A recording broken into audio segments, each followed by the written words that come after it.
অভিষেকের চোখের চিকিৎসা নিয়ে আক্রমণ পাল্টা আক্রমণ তো চলছে। বিজেপির রাজ্য সভাপতি শ্রমিক ভট্টাচার্য বলেছিলেন, যাদেরকে ওনারা বলতেন এই রাজ্যে চিকিৎসা পরিষেবা করান, সেই জায়গায় অভিষেক কেন এসএসকেএমে যাচ্ছেন না।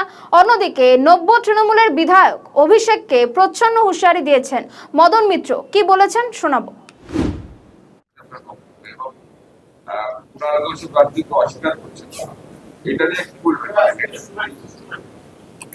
দেখুন, কুণাল ঘোষ যদি অস্বীকার করেন, আমরা তো ঠিক সেরকম পলিটিক্স শিখিনি যে কেউ আমার মতের সঙ্গে মত না মেলালে, সত্যকে চেপে গেলে সঙ্গে সঙ্গে তাকে আমরা একটা অশ্লীল ভাবে অ্যাটাক করব। তবে কুণাল ঘোষ যদি অস্বীকার করে, আমি কোনো মন্তব্য করব না, করছেন না।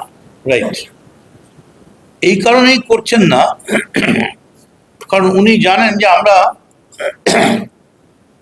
1/10 বলেছি, 100 ভাগের 10 ভাগ বলেছি, 90 ভাগ বলিনি।